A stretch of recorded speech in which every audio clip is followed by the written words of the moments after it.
Go, Joe. Hey, waiting for it to come up on screen. There we go. Welcome, everybody.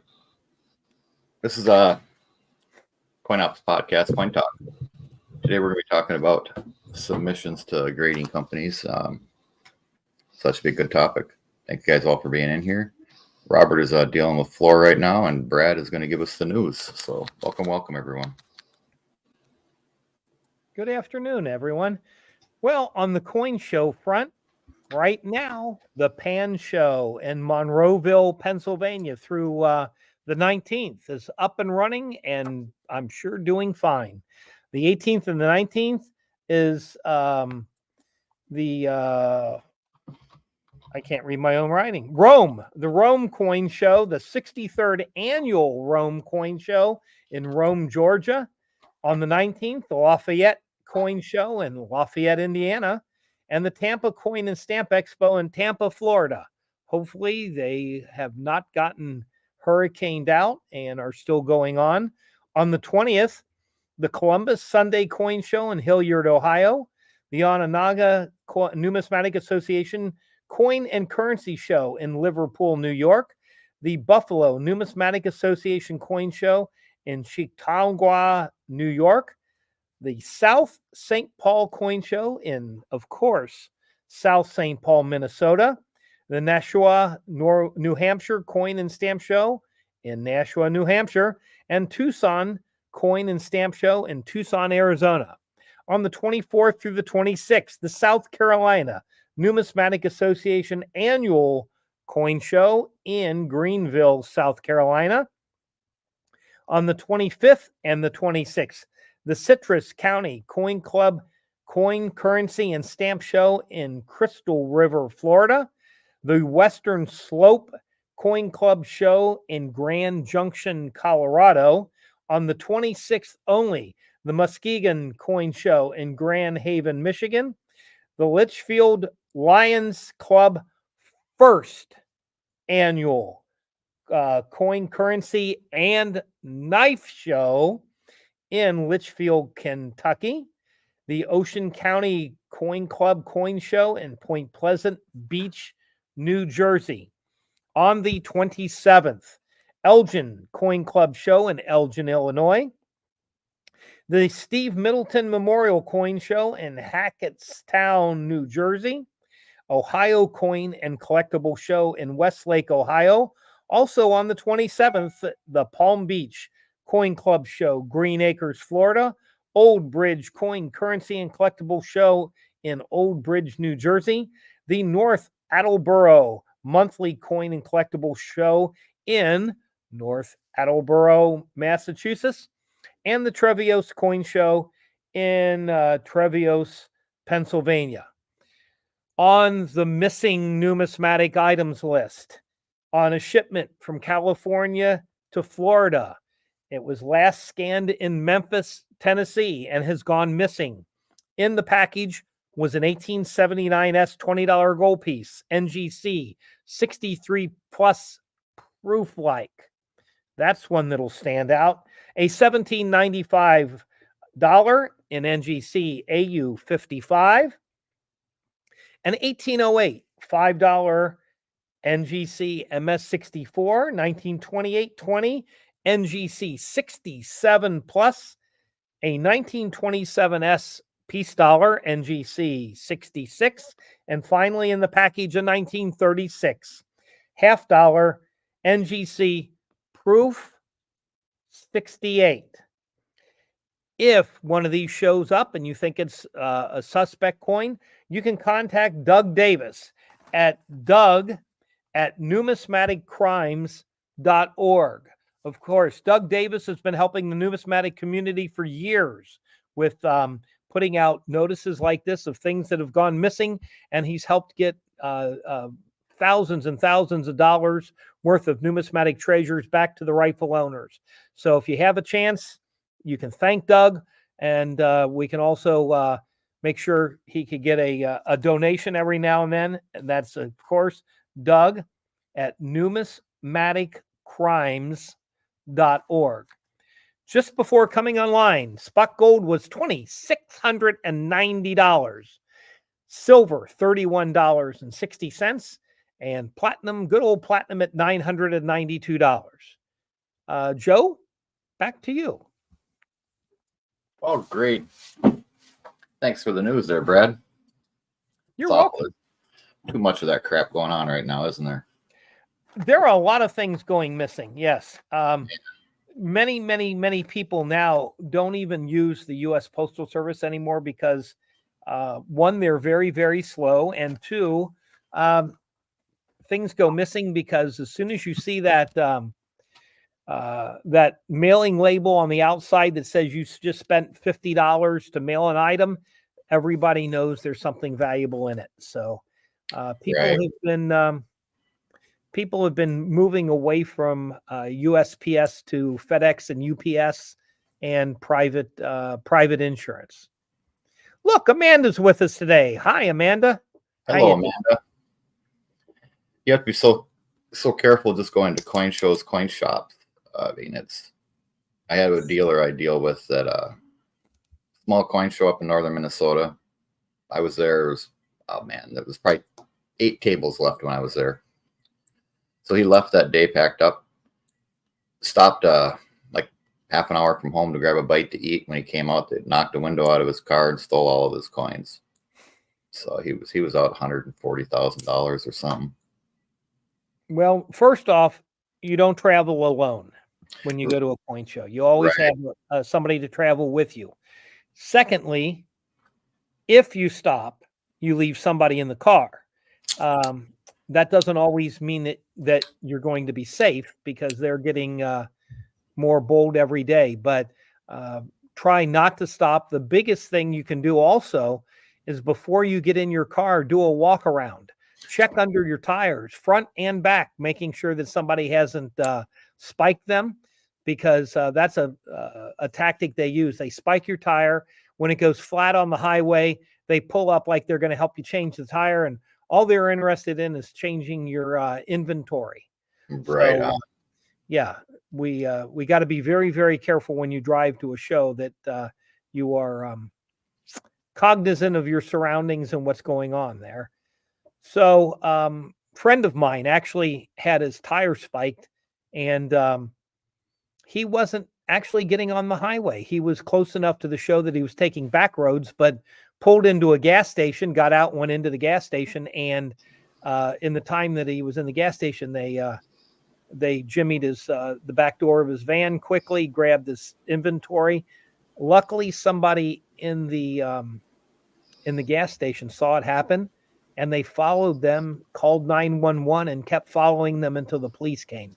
So He was very lucky he got his $250,000 back that day. So that is very lucky. Yeah.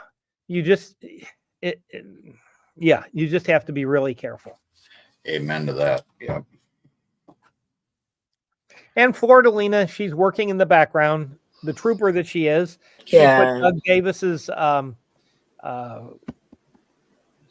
site up on the screen for you to take a look at.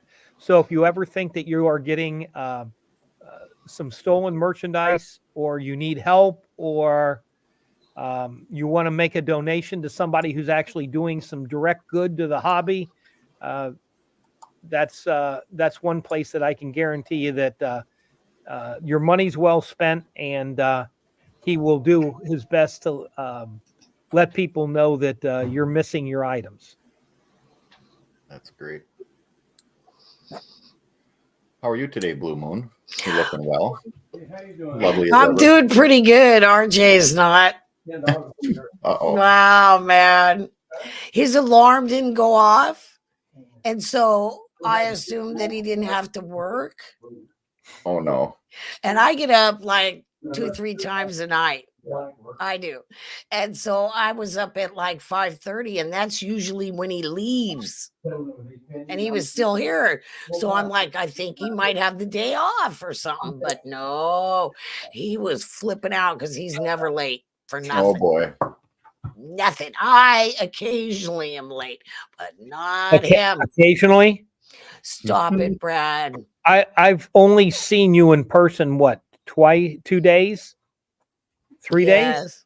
Yes. You were late every day. Late for what? I wasn't on no schedule. You were on a schedule. You just didn't keep it. I didn't have a schedule. I was on vacation. There's Hey, no schedule on vacation, Brad. Tell us about your tapestry there. Is that Yeah, was do you that, like it? It's very I hippie. really do. That looks like something you thought up in an LSD trip. Yeah, and I like the blue moon is what it is. It's all Oh. about the blue moon. Yeah, check it out. I Yeah. like it. It's better than a white wall, you guys. I had a white wall back here, and I thought, hey, why not put something up, that's a little more interesting than my ugly face. Yeah, well, we were kind of thinking for a long time there that you were just in an interrogation booth in I the know. Middle I know. East, Looked like a prison. someplace. Yeah, It did kind of look prisony. I'm not a real big decorator. Can you tell? Not really big. Yeah. Yeah, you're I'm only an artist, you're Brad, only but I'm not a 5'2", decorator. you know.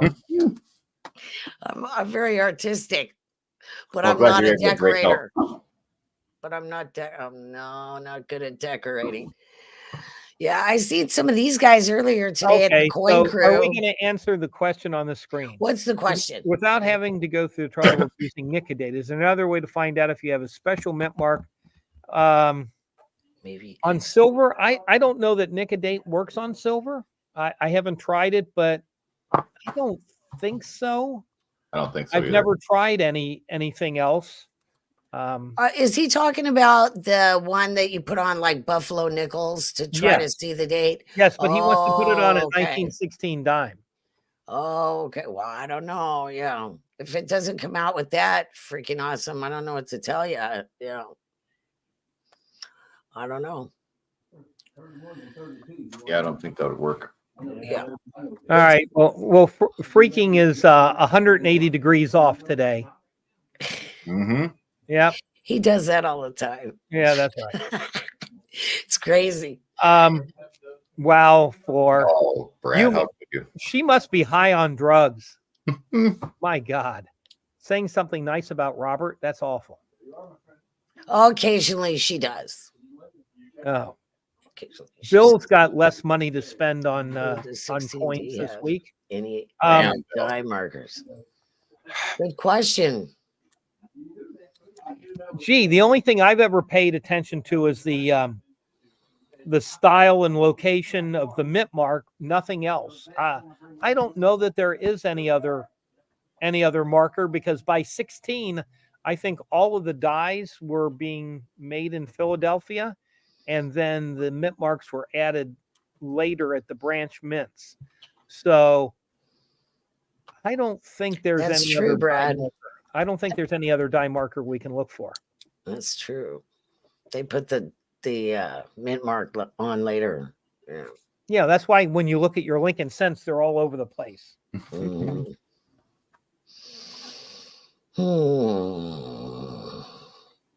I bet it's Robert. Robert comes in with some very useful information. Is every 1916D mercury dime is an RPM? Yes. Yeah. He has good information. That's good information. Thank you, Robert. So Dimes. I like mercury dimes. I don't like rosies. I don't know why. I like rosies. you don't like ODGs? I like mercury dimes. That's about it. But not ODGs. Whatever that is. Old dead guys. Old dead guy. Yeah. Well, I told you that a long time ago. Both. Yeah. Sticks for fire. Both. Definitely. The vendors are there to buy and sell and or trade. But it's not acceptable for you to go around the floor trading with other collectors on the floor, because you're in an area where people have paid a hefty fee to do business. So that's frowned upon, and some shows actively will ask you to leave if you persist. So it's always a good idea to do business with people set up at the show. Etiquette. Yeah. Hi, Doug. I see your comment. Freaking awesome. Old dead guys. Not big on them. I've always liked ladies. They're prettier. They're prettier to Okay. look at. How many times you can cross over the coins?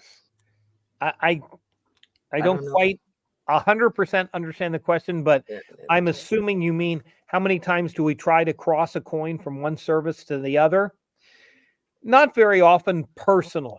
I can grade coins myself. I know if they're properly graded in the holders. And the only time we really try to cross things over if we have a customer that says, I'll only buy that coin if it's in a PCGS holder or something along those lines. There are dealers that actively buy coins and cross them from one holder to another to make them more marketable. So that's a question that each individual has to answer for themselves. It's like, how many times do you want to pay to have it authenticated? Well, you know what I mean? Because it's basically about money authentication. to have it graded, for the most part. Authentication is kind of usually secondary because I know that we're looking to get the higher grade on the coin. Well, I know that, but I'm just saying, after you've paid for it twice, then you're looking, you gotta. Well, but you want to make your money back, right? You want to make your money back plus. Sure, but sometimes it's worth sending a coin more than twice if you eventually win and get it in a higher grade holder or get it in a straight grade holder. With CAC coming on, crossovers may increase. Yes, CAC is also doing a special right now where you can send them a coin. If it crosses, they charge you the fee for the that tier. If it doesn't cross, they charge you $10 for looking at the coin. So that's not bad. Yeah, it's not bad at all. Deal. Not bad at all. Because like I said, at first, I think people were confused about what was going on with CAC. Well, I think people are still confused with what's going on everywhere. I know I am. It's life. So what other? I have submission forms from ANAX, NGC, PCGS, and CAC here in front of me. And I will be happy to answer questions about submitting to any of the services. Bill 457, do you get a green bean? No. Green beans are reserved for already certified coins by either PCGS or NGC that they approve. They're trying to phase out the green bean project. The CAC holders themselves, part of their logo is a green bean inside on the paper insert. So some people look at that as being green beaned. It really isn't. It's just graded by CAC. But they've been bringing similar numbers to coins from other services that have been approved by CAC. That's what I was talking about. Yeah. So, because now they're going to do their own grading. Yeah, Robert put some nonsense up there. We won't listen to Robert about his. Hi, Donna. Hi, Donna. Okay. What did Robert put up here? Okay. Can I send that coin 16D split planchet Buffalo Nick? I don't know what they would charge for a completely split nickel. You have to be very careful and make sure that it was naturally split and not helped the last little bit. So there are a number of people that have tried to certify split planchets where it was 90% split, then they grabbed it and pulled it apart. Gives it a whole different look. That's what happened. If you've done that, they're not going to certify it. So as a true split planchet. So we would have to look at the coin very carefully and see what we thought about it before doing anything else. Yeah. Did you see Donna's comment? That's what I was going to say. Yeah.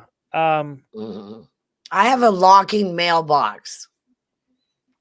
Or you can do the P.O. box thing like Joe does and stuff like that if you're going to get coins in the mail. Right.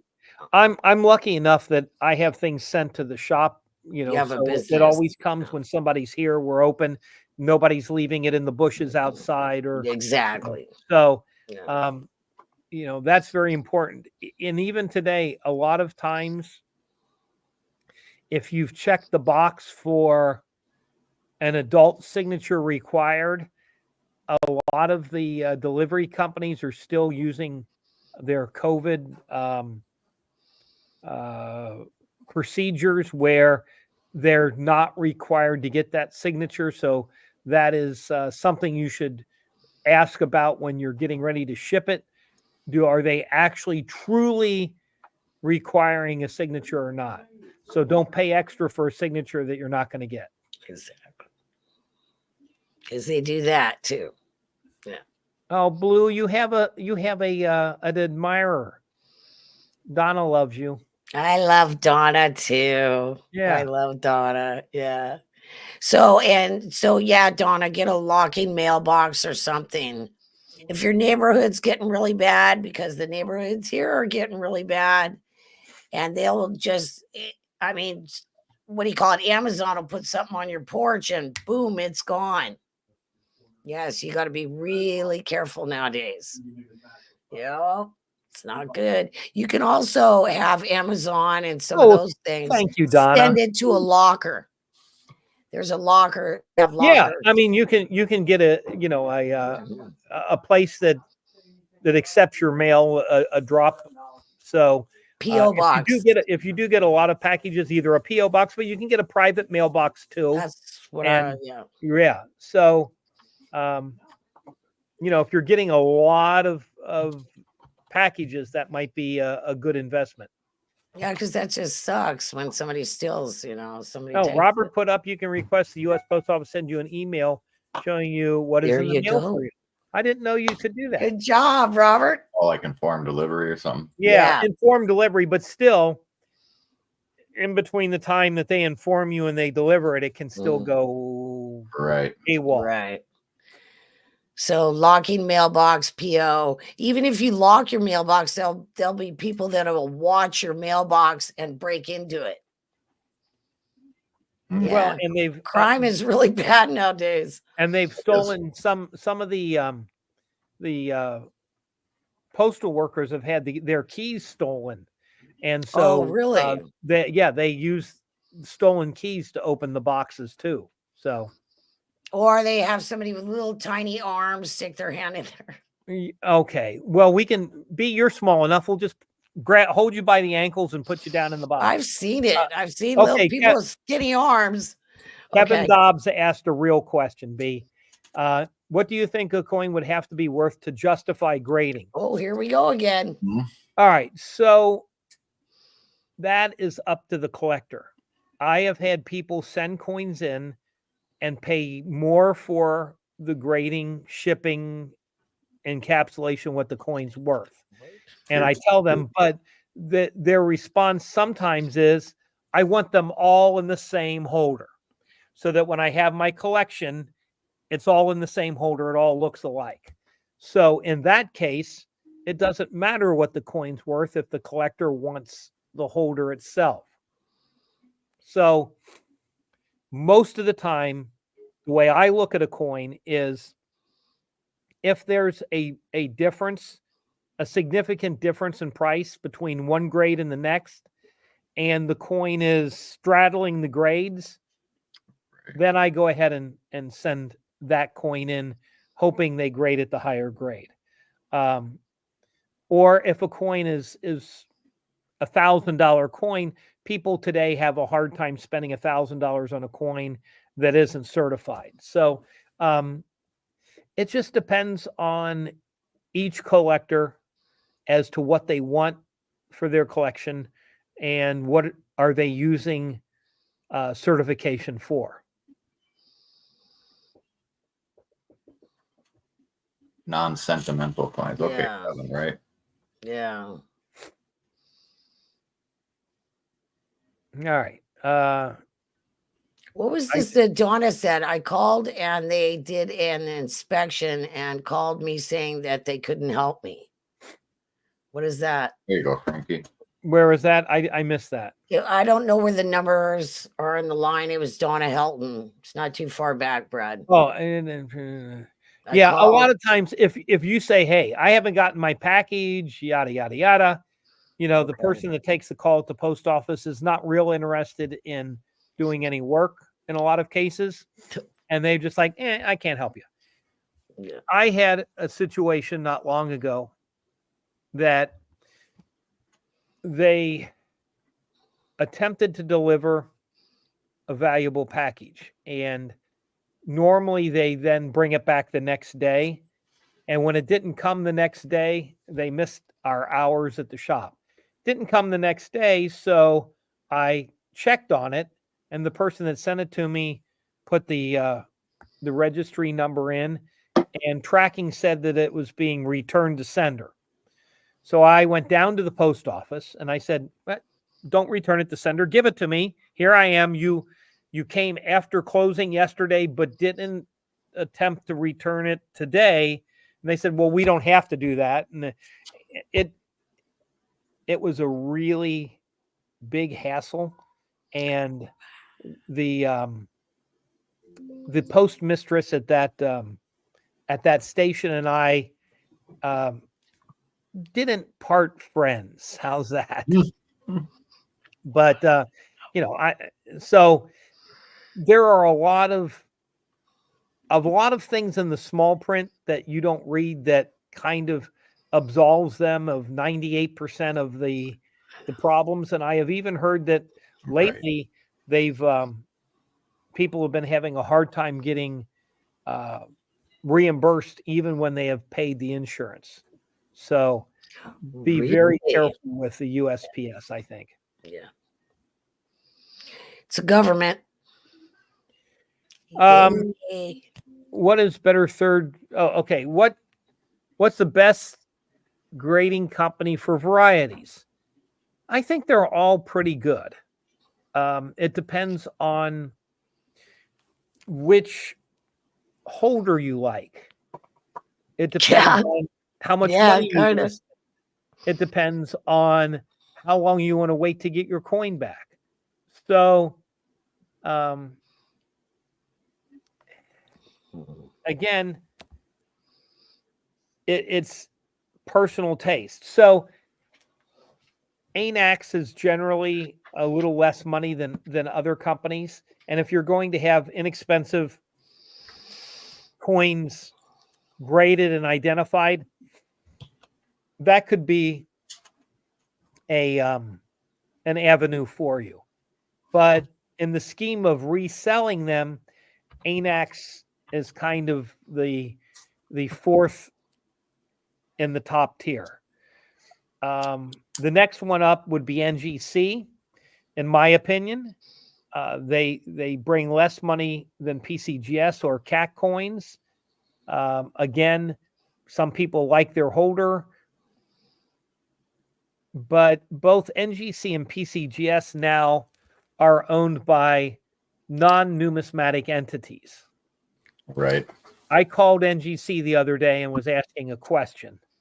And because it didn't fit neatly into one of their responses of an FAQ, I kept having this guy read a fact to me that didn't quite answer my question. I kept trying to lead him down another path, and I came to the conclusion that I might have been speaking Greek because he had no idea numismatically what I was saying. So when I got my follow-up email, I said, "Hey, how did we do today?" I said, "Well, you pretty much sucked." So good for you. Good. Well, but I told them having non-numismatic people answer numismatic questions doesn't work. You know, if it's not one of the 20 questions in front of them, they can't help you. And that doesn't help the person calling. They have a sheet with plastic on it, laminated. So PCGS, right. PCGS has been having similar problems that I've heard from other people. that dealing with customer service, because it's outsourced now, you're not talking to somebody at PCGS any longer. You're talking to somebody who's been hired to answer the phone and to try to placate you without giving you anything. So it's Wonderful. no longer like the old days where you could call, ask for somebody that you knew there, get a straight question, get a problem solved, and get it on the fast track. So So who can you call, Brad? Do you call CAC now? who are you going to call? Ghostbusters? No, I mean Ghostbusters, that's CAC. right. Yeah. Do you call CAC now? I do. After that happened, I would be not calling them again. Well, you only call CAC when you submit coins to them. So, but yes, if you need to call CAC, That's too bad. not everybody there is a numismatist. I'm not going to lie to you and tell you they are. But the person sitting across the hall is. And in my experience, the trouble is I know too many people there. So I can call and get somebody immediately on the phone that I know can answer my question. Yeah. But if the person answering the phone cannot answer your question, like Allie told us a couple of months ago, right? They're instructed to find out who can answer that question and get an answer back. They're going to have to hang up and they're going to have to call you back. So it's not going to be instantaneous, but you're going to have a numismatic person answer that question. And I cannot guarantee you that happens at any of the other services. I haven't called ANAX in years to ask a question, so I don't know who's answering the phone there. I called NGC Monday with no great luck. I've called PCGS a few months ago with marginal help. So what do you think is going on? Well, as the grading companies get bought by non-numismatic companies, by these investment companies, right, and they cut corners and they cut costs and they go to a call center instead of somebody on site. What do you think is going to happen? Are you happy when you call customer service and you get somebody at a call center? No. In a call center? No. I don't know why they do that other than upfront dollars, because backdoor dollars walk. I sent my coin. I was wanting to send a coin to NGC, and they were so stupid in trying to answer my question that I just said, look, okay, thank you very much for your help. You were not helpful, but I can send my coin somewhere else. And I did. So that's what people do. They vote with their dollars. You vote with your dollars. Yeah. So if you like a service, you're not going to continue to use it. They're not going to continue to make money, and everybody's going to go somewhere else. Right. Okay. So Frank Mon said, please address common mistakes that a layperson makes when submitting coins. They don't take the advice of the dealer they're talking to who is helping them submit the coins, or they are doing it themselves without objectively looking very carefully at their coins. So somebody routinely comes in to see me, and let's say they have 5 coins. I want to send these coins off. And I look at them and I go, I wouldn't send any of the 5 off if they were mine, or I would send one of the 5 or whatever. Mm-hmm. And they say, well, why? I said, well, this is cleaned. This one has a scratch. This one has a dent, and I tell them why, or this is just isn't valuable enough to go into a piece of plastic, and unless you're just doing it because all your other coins are in that plastic, there's no reason to do this. Why spend $35 to slab a $20 coin? All right. That's what I was saying. Yeah. Right. So 100%. People don't take advice. Yeah. That's the biggest problem. From beyond that, maybe you don't have a dealer that you can go into and talk to before submitting your coins. You're going to submit them yourself. Try looking at them like it's the first time you've ever seen that coin. Look for all of the flaws, especially cleaning lines. I have at the other shop, a 1930 Standing Liberty quarter that if I showed it to you, you would swear was a 65 or a 66. And I had it all packaged and ready to go to slabbing service. And then I took my last look at the coin. And as I turned it under the light, I went, there's cleaning lines over here on the side of the coin. And it went from a $600 or $700 possibility to $100 coin. But it's going to look great in somebody's typeset because it's going to shine, baby, and you only see the cleaning lines if you tilt it in one direction. And I left it out for my business partner, and I walked in and he says, "What the hell do you mean this coin's clean?" I said, "Just a minute. Let me show you where to look and let me tilt the coin for you and then have you look at it." And he's like, "Oh yeah, there they are." So, but I mean, I've made that mistake. That's the biggest mistake I've made, has been in too big of a hurry. I look at the coin without a glass. I don't put it underneath a high intensity lamp. And I go, wow, that's a great coin. Package it up. Let's get it off.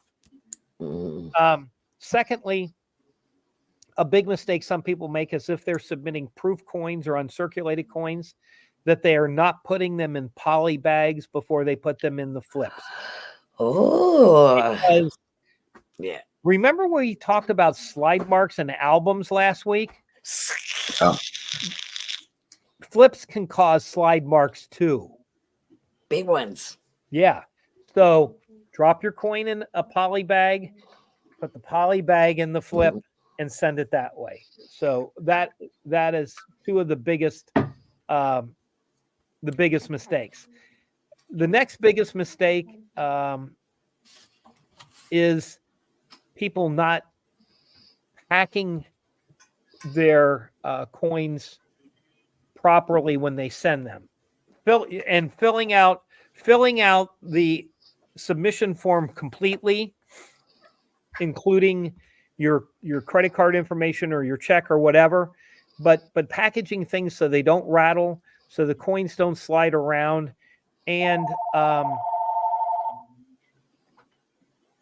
also maybe not using the correct delivery method to get the coins to the service, not insuring them for the right amount of money.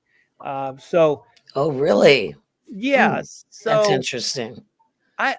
As a general rule, I insure coins for what I dream they come back as. Okay. So if I look at a coin and I say, this is a shot 66 and probably a lock 65, I insure it as a 66. Because one, if it gets lost, it's going to be a long damn time before you get paid. Yeah. And you are going to have to fight and cajole and try to prove that was the value of the coin. So that's one of the reasons I do that.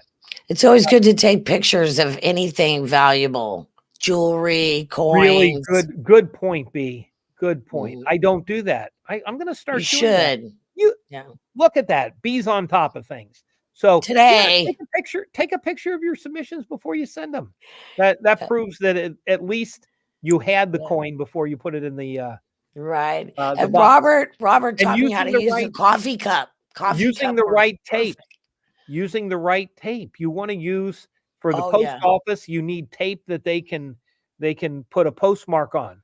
So it's the fiber infused paper tape, not this.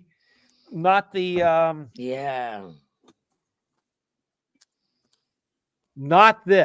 Right. This is the strongest tape, and you might want to use this tape inside your package. Yeah. The strapping tape, but that is not allowed on the outside of your package for registered mail because the postmark will not adhere to that. It'll smear.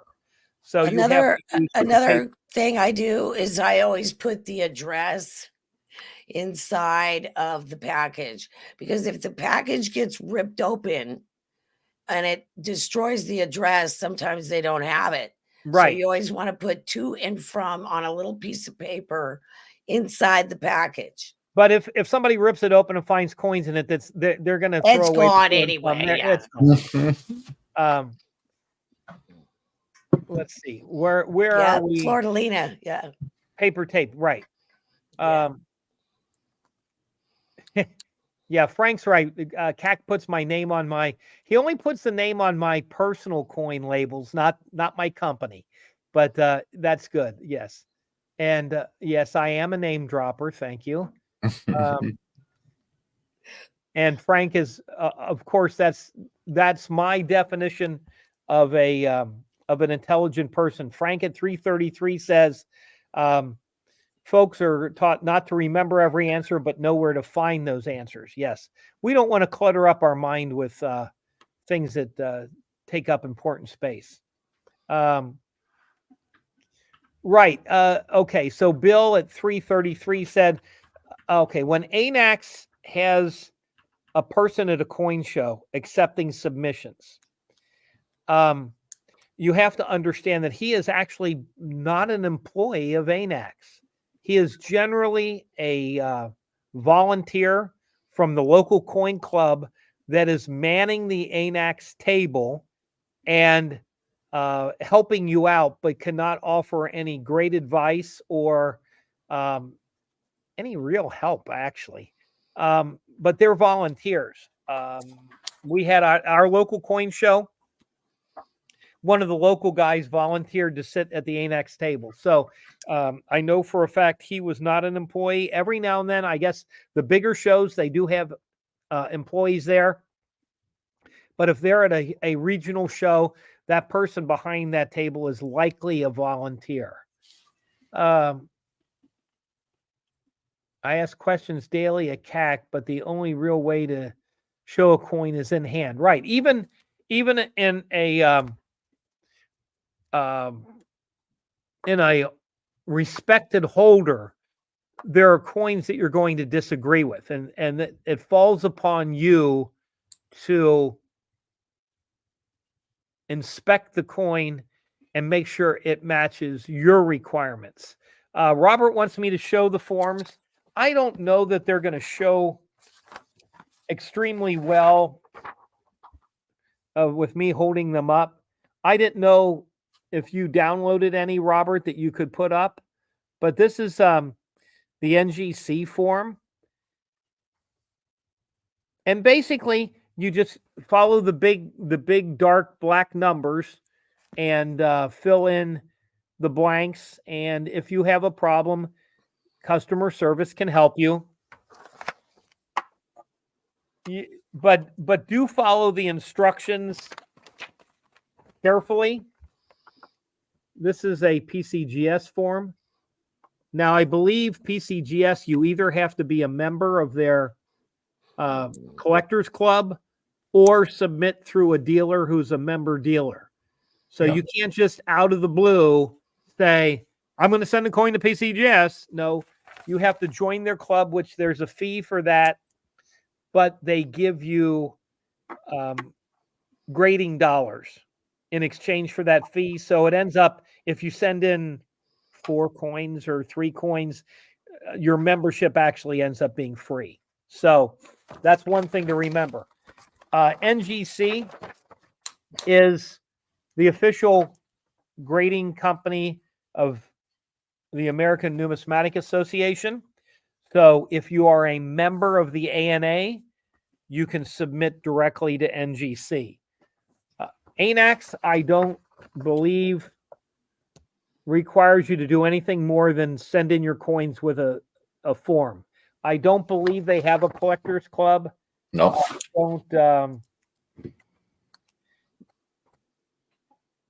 I don't see anything on here that says join or do that. So there's Robert has a PCGS submission form up, and if you want to take the time, there is a very large cover page to this that is all the lawyerese that goes into submitting.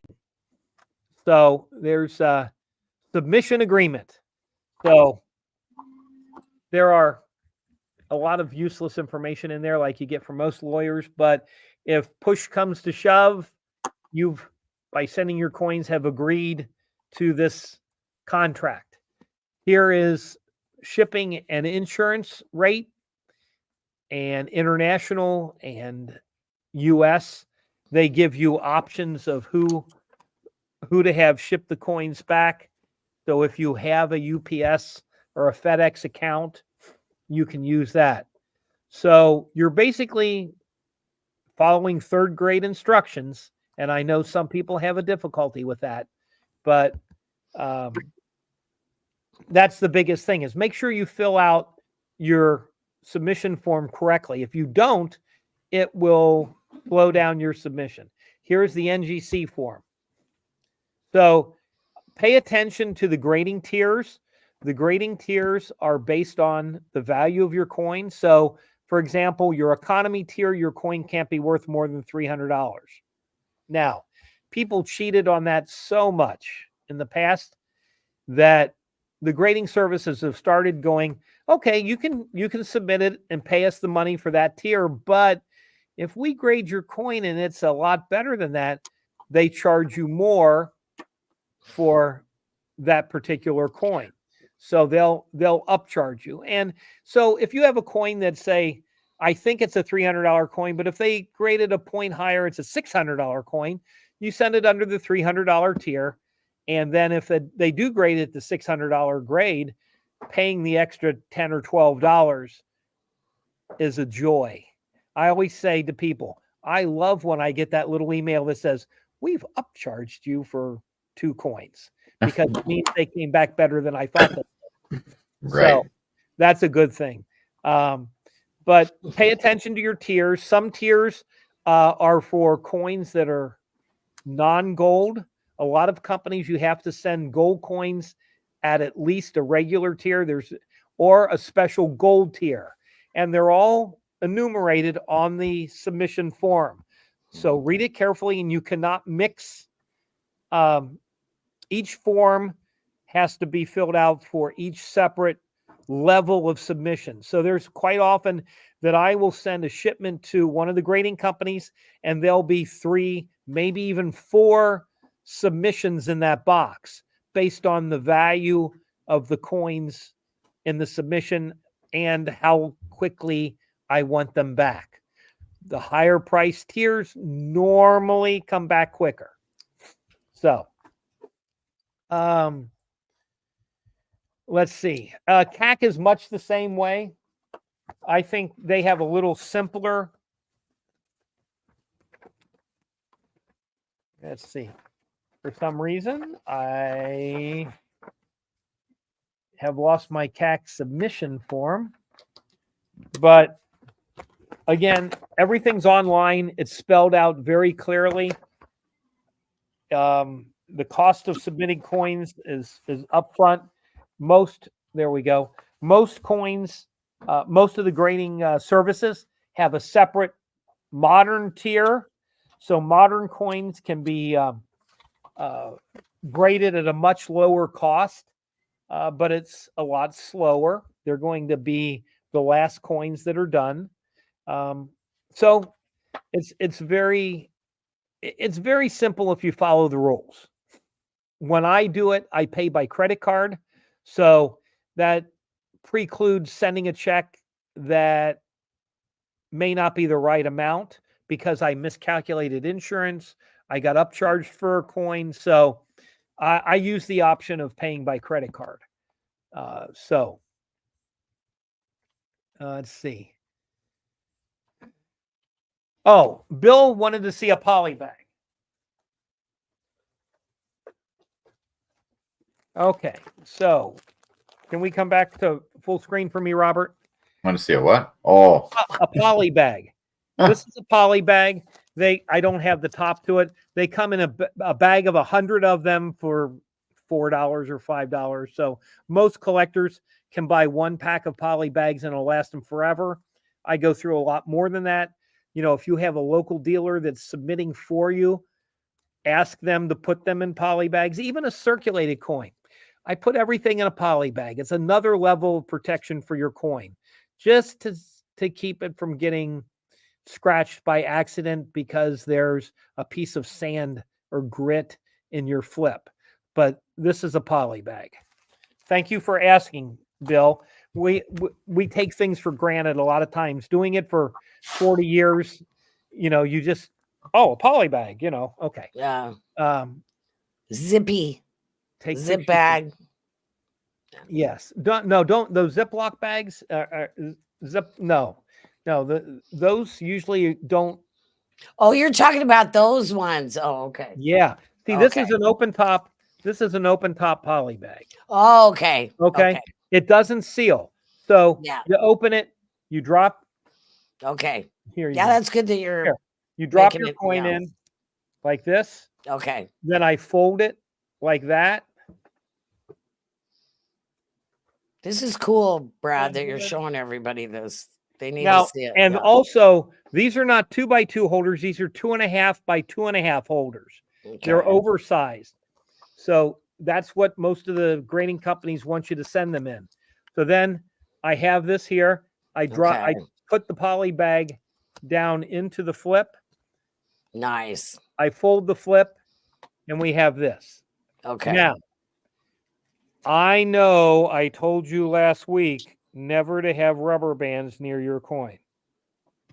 Okay. We're going to make a short exception here because this is what the grading services do. If you're at a show and you submit coins, so the grading services will take so let's say you have 5 coins. Okay. They will fold your submission like a letter that's going in an envelope. They will fold your coins into the letter. And then they put a rubber band. And then they put a rubber band around it. I only have this big rubber band, but they put a rubber band around it going, both ways so that the coins can't slide out and it's all together. You can do that when you're shipping them because they're only going to be in there a couple of days. Yeah. As soon as they get to the grading service, they open it up, they take them out, they process them. So that is the only time I will tell you that it's acceptable to use a rubber band near your coins. But the beauty of this is you're not putting the rubber band on the plastic next to the coin. The coins go into the submission, and then the paper protects, even if it's left in there a month, it's not going to hurt it because it can't eat through the paper in that amount of time. So that's how I prepare a coin for submission. Let's see.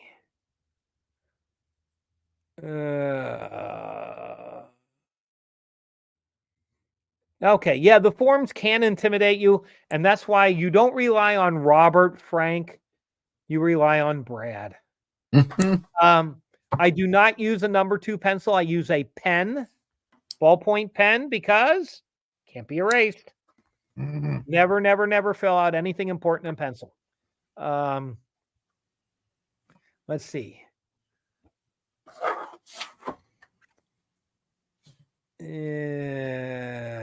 I'm trying to. How much is the registration fee for the U.S. Post Office? It's changed. It's gone up so much lately, and I don't use USPS anymore, so I don't know. When I try to fill out online for PCGS to cross over from Maynex, it only lets me pick the lowest tier. The coin is worth more than that. Are there? Who do you send through then, Brad? If you don't USPS, who do you send through? FedEx and UPS. Okay. With private insurance. That's good. All right. So can't answer that question, Shadrock. I've never tried.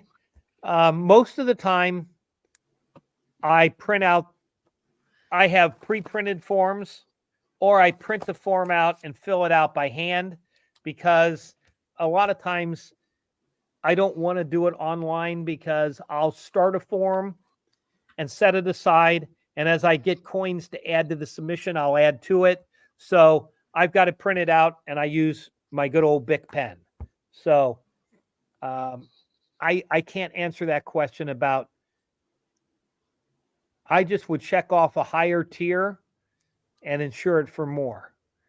I think sometimes it won't let you. You have to like, you can only do so high online, I think, and otherwise you have to do the actual. Just print out a blank form and fill it out by hand.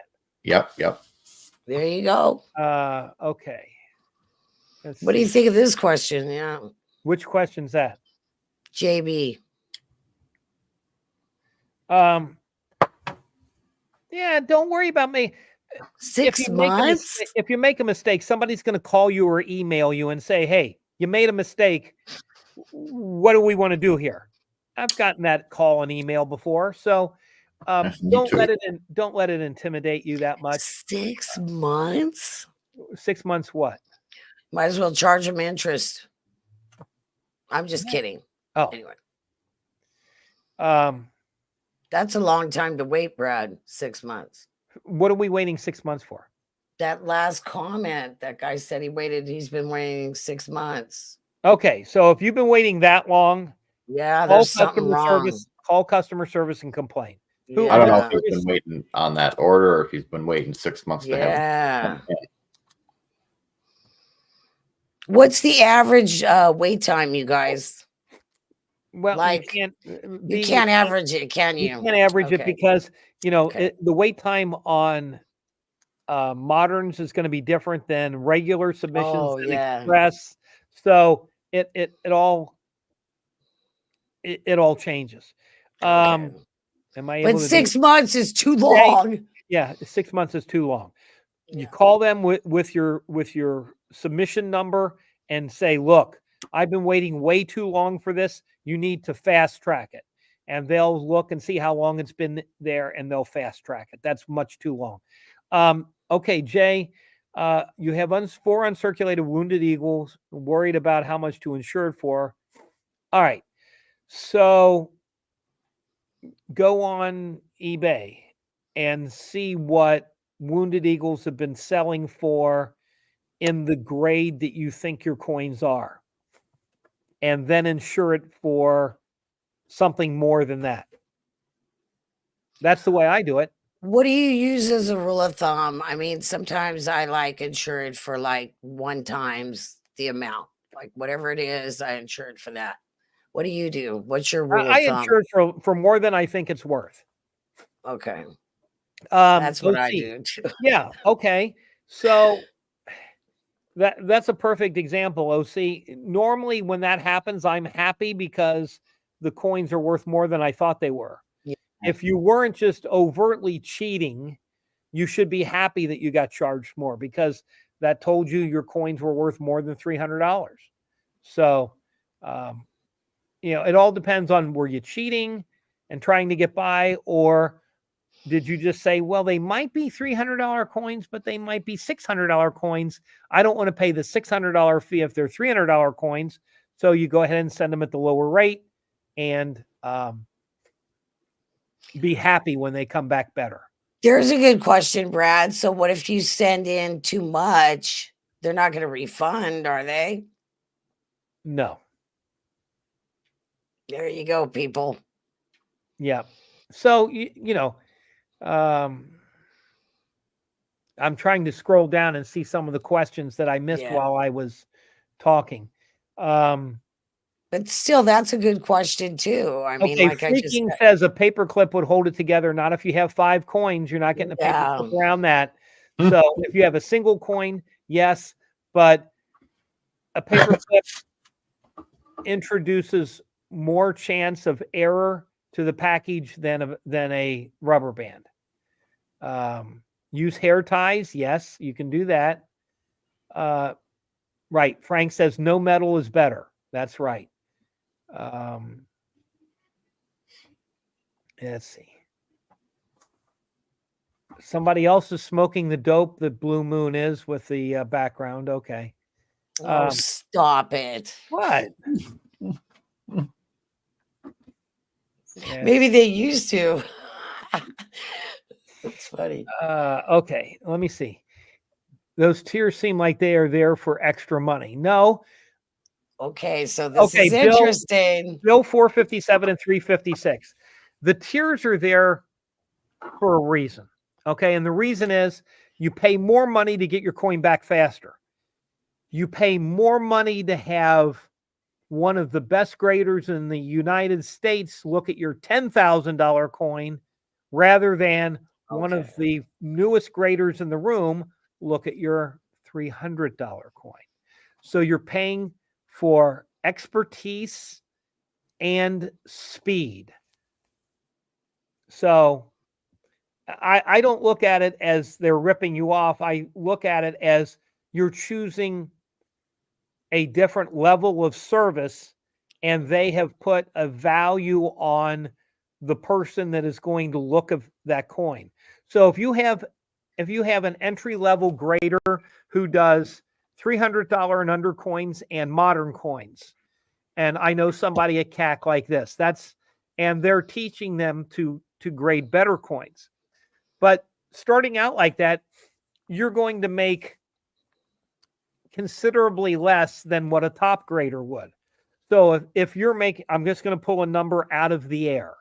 If you're an entry-level grader making $100,000 a year looking at cheap coins, you're not going to be as educated and proficient as the guy they're paying $300,000 a year to look at $10,000, $50,000, $100,000 coins.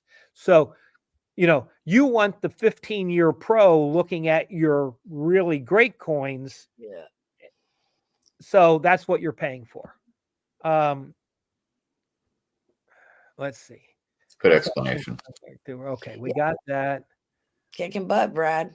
I'm trying, but I'm only at 358 questions. So I'm trying to catch up here. I'm sorry, everyone. But this is what people want to know. Answer the questions correctly. This is what they want to know. Exactly. Yeah, I have to take my time. It's on a coin that with value. If you want to express your slab, you need to pay more, right? So even if you have a coin that's $5,000, right on, you can pay the super express rate and pay $150 or $200 to get it back in a couple of weeks rather than a month or more. Just like everything in life. You pay for what you get. Pay more. Right on, Frankie. How do you get insurance on a coin with a value over $3,500? Okay, so the insurance you pay for with your shipping company, or you have private insurance. So that's how you get insurance on the way there. For somebody casually sending their first group, etc., you're probably going to have to use registered mail. Do not use insured mail. Registered mail with insurance. The problem there is you've now flagged that it's something important inside the package. But I would use USPS. I used to use them religiously. It's only gotten bad the last few years, but use registered mail. It's the safest, and then buy insurance from there. So if you send a registered package for $3,500, you're probably going to pay $50-some in shipping. And then when it comes back to you, they're going to charge you on the back end for shipping. So they're going to get shipping a little cheaper. So if you send in one $3,500 coin, you could realistically have $60 to $80 in shipping costs back and forth on that coin.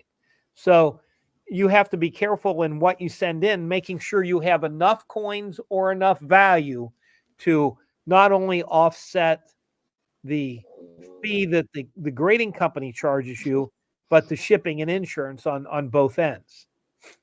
Factor that all into the value of the coin. Right. Yeah. Right. So when people say, should I get this slabbed or that slabbed?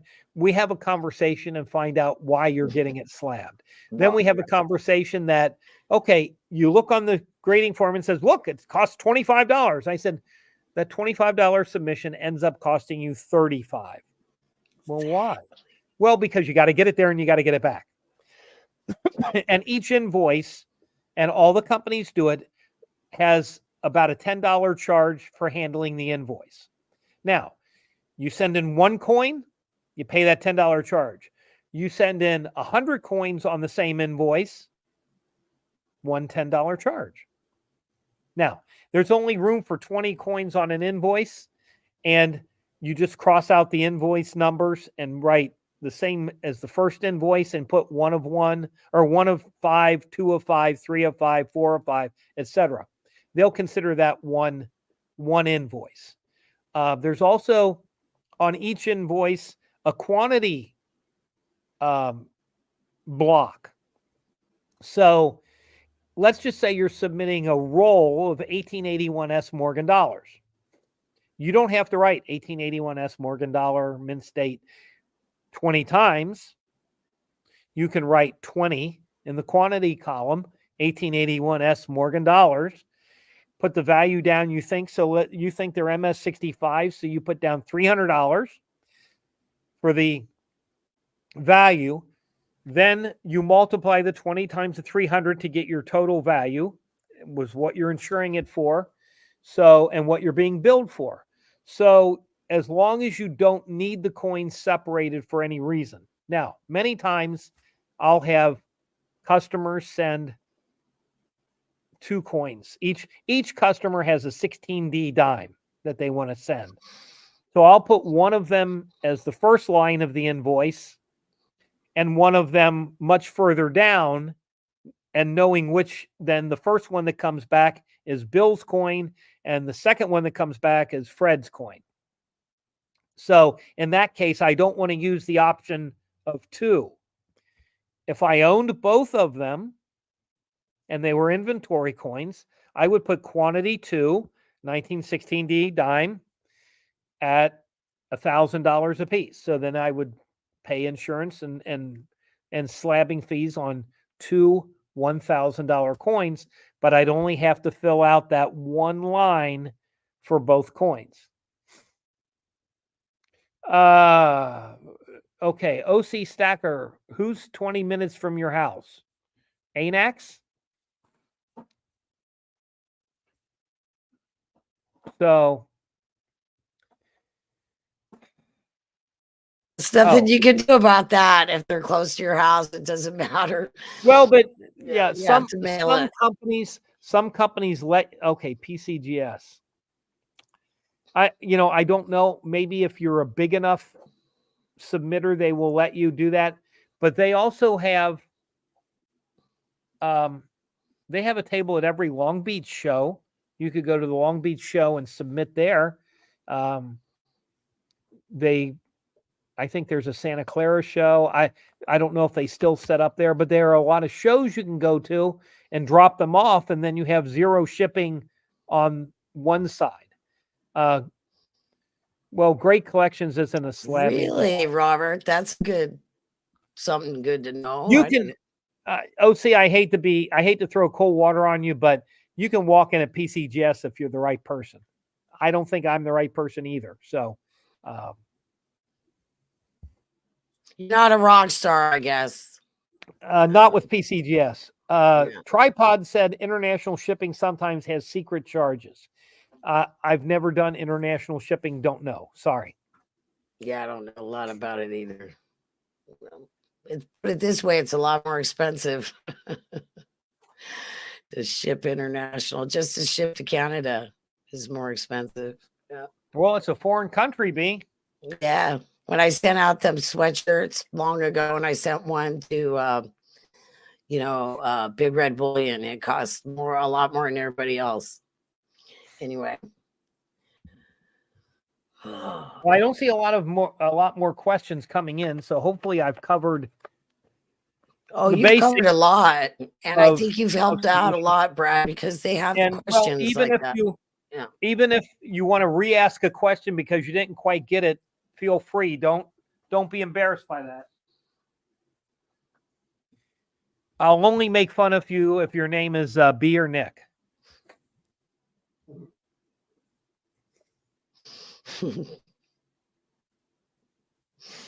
So what else is going on in everybody's life? Yeah, you might want to explain what Great Collections is. Not everybody knows what that Great is. I'm sure. Collections is a online auction Online company, auction. Yeah. and they're located out near PCGS in California. And Big time. yeah. Big time. Oh, OC there. Yeah, it's great. If you know Sil, he'll give you great advice. He'll know the ins and outs of getting around the grading. So follow Good for his you. advice. If he tells you not to send something, don't send it. If he tells you to put it in the middle of a bigger submission, he knows what he's talking about. So that's interesting too, Brad, that you were saying that these companies are being bought by non-numismatic people. Sure. That just means to me that there's going to be another up and coming company and another one. And It's called another CAC. one. Yeah, that's what's going to happen, people. Yeah. Yeah, because we don't want our coins graded by people that don't know what they're doing. For Christ's sakes, it's not no. But you know what I mean. I'm exaggerating. Time out. Yeah. It's not the graders. It's not the graders. The owners. I'm sorry. It's the rest I shouldn't of have the said company. That's right. Yeah. So, and they do have some people in the system that are numismatists. It's just very difficult to get a hold of them. And they're like going away or something. I don't know. It's just like, they start out as this company and then they end up something else. Well, the way it is. Blackstone bought NGC. Okay. Yeah. Blackstone has their own way of doing things, and they have a corporate model, and they don't understand that coin grading is an art form, not a corporate model. Yeah. It's like I was thinking earlier, like the difference between with the gold and silver, what's going on right now, and a numismatic person versus a stacker are two different things. Right. You know what I mean? And people need to realize that stackers, they're not interested in the numismatic part of it. They just want silver. Okay, let me talk for just a second to the stackers out there. Stackers, do not pay a premium for super grade bullion coins. That is not something you should be doing. If you're stacking, if you want to buy certified coins, for example, somebody walks in here and they want a certified coin, I will sell it to them if I have it in inventory at the same price as a raw for like a gold eagle or a gold buffalo, because they're not worth anything more in plastic. Right. There are a lot of companies that are marketing them to semi-collectors or non-collectors and telling them, you want to buy this because it's MS70 perfect.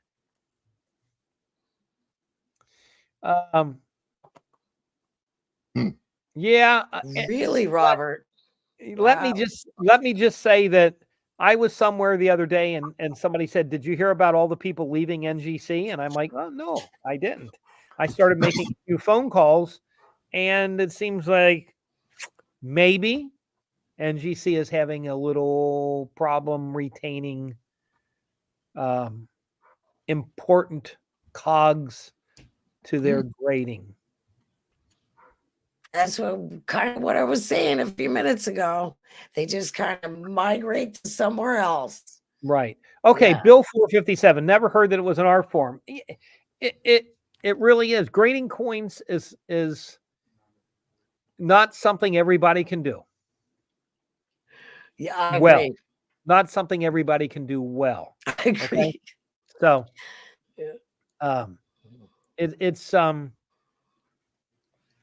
it takes a lot of, well, some people come to it naturally. Other people need to work on it more, and some people just never get it. Yes. Forget me not. All right. Structuring your submission. Many people will tell you that doesn't matter. It does. Let me see. Do I?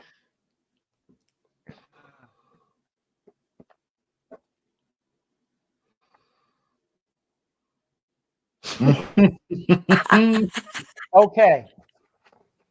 Let's talk about structuring your submission. Type of BS. You're submitting, let's just make this easy. You're submitting 20 Morgan dollars. Okay? Some of them may be the same date, but they're not all the same date. So, how would you think you should put your submission together? Put the best one first or what? Type. How do you think you should do this? Type of. Put them in date order? Now, putting them in date order sometimes is good because you're just telling the graders, here they are, they're in date order. I haven't tried to fool you. Okay? But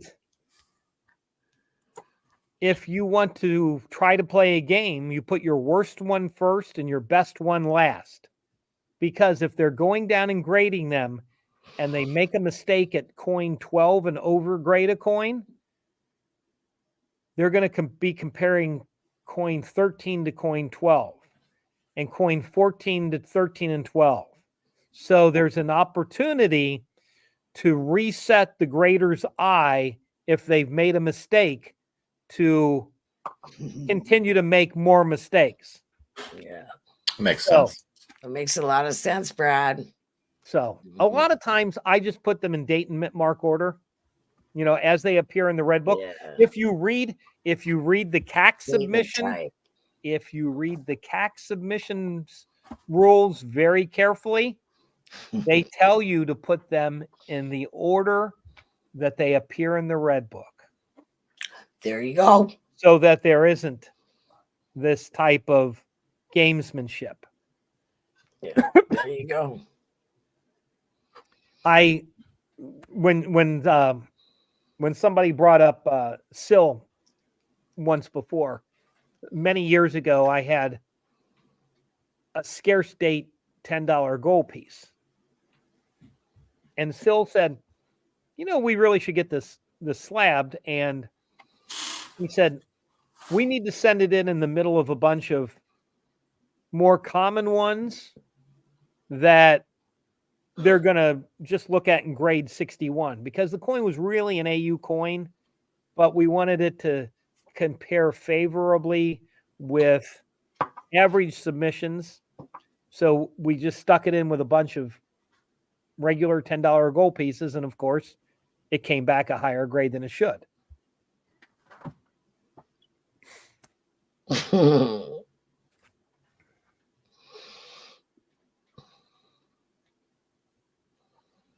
All right.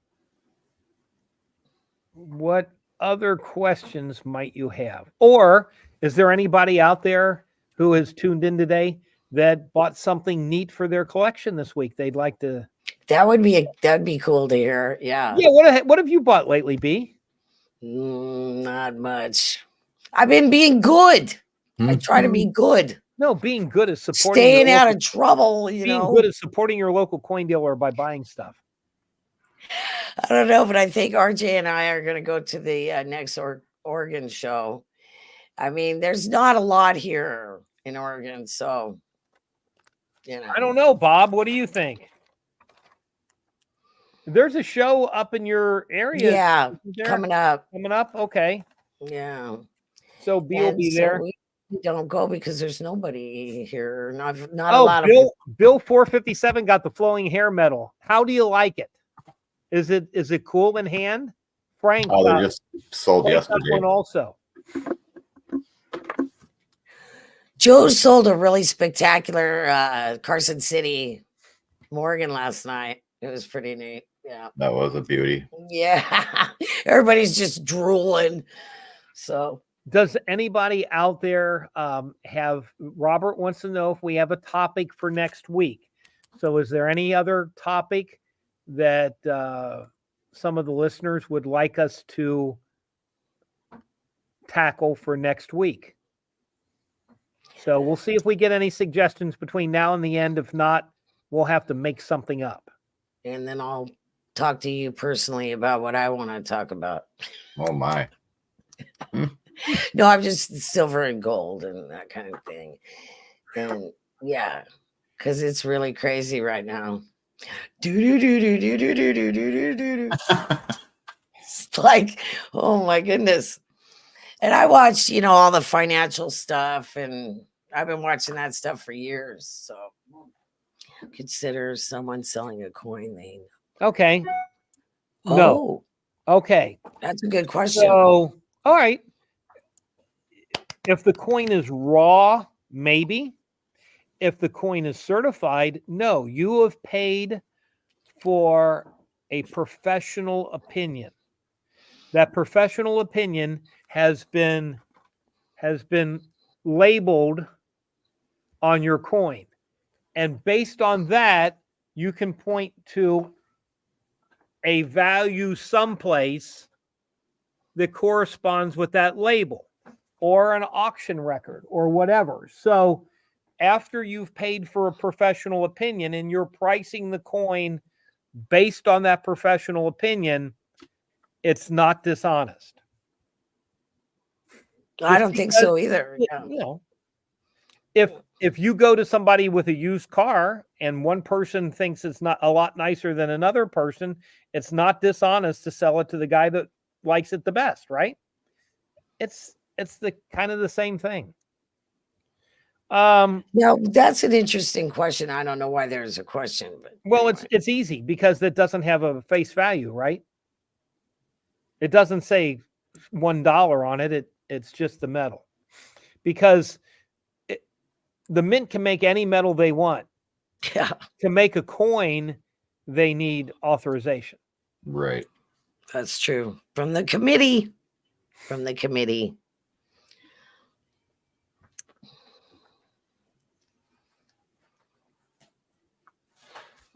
All right.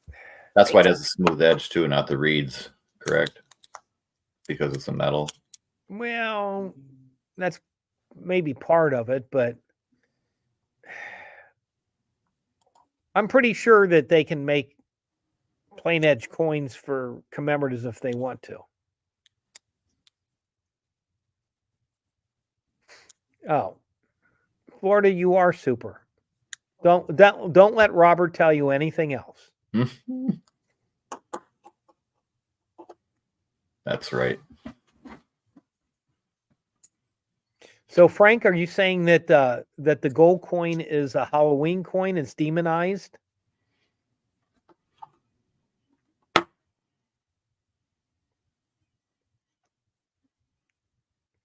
Yes, it is an authorized metal.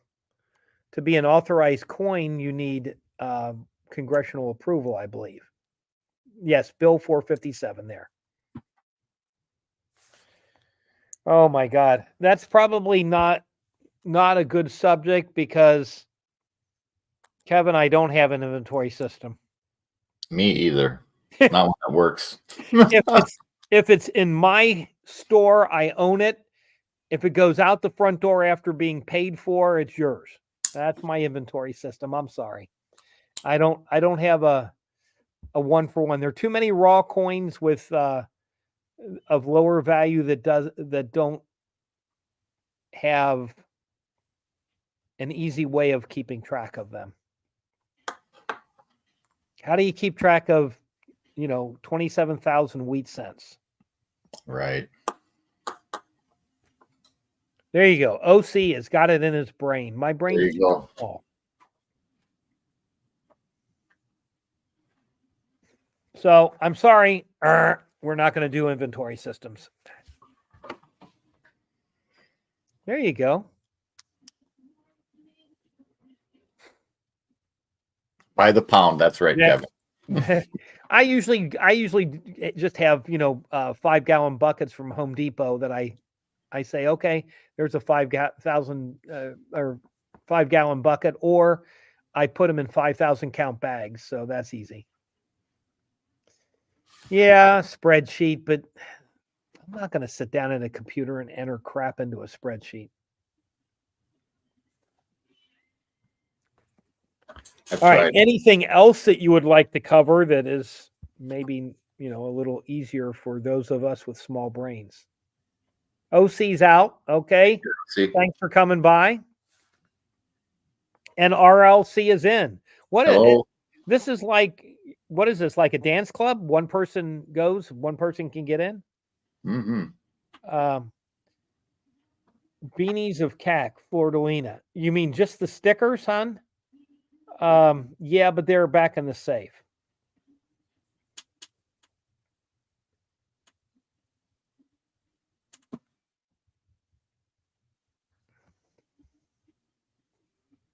Oh, full room. That's right. Mm-hmm. Can't let anybody else in until somebody else leaves. The fire inspector will get us.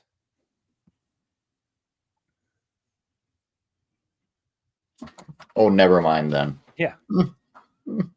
But I mean, everybody's probably seen it. The CAC green bean is an oval, emerald colored sticker that has a hologram of CAC in it, and then there's also the gold sticker that means that CAC thinks they've undergraded the coin, that they put on very few, but some coins. Thank you, Frankie.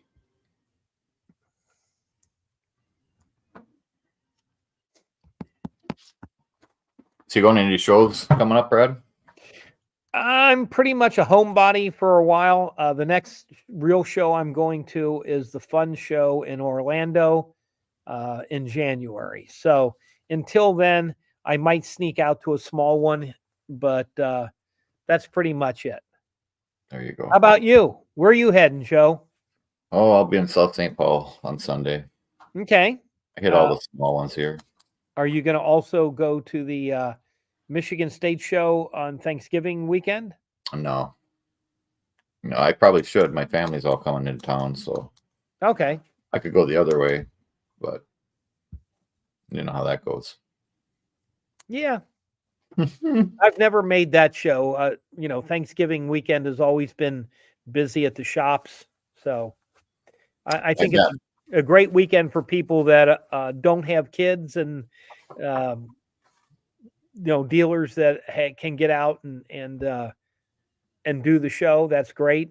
And, people that can sneak out for a little while on Saturday and come home. But, yeah, with the shops and everything going on, that's never been a show that I've been able to make. That makes sense.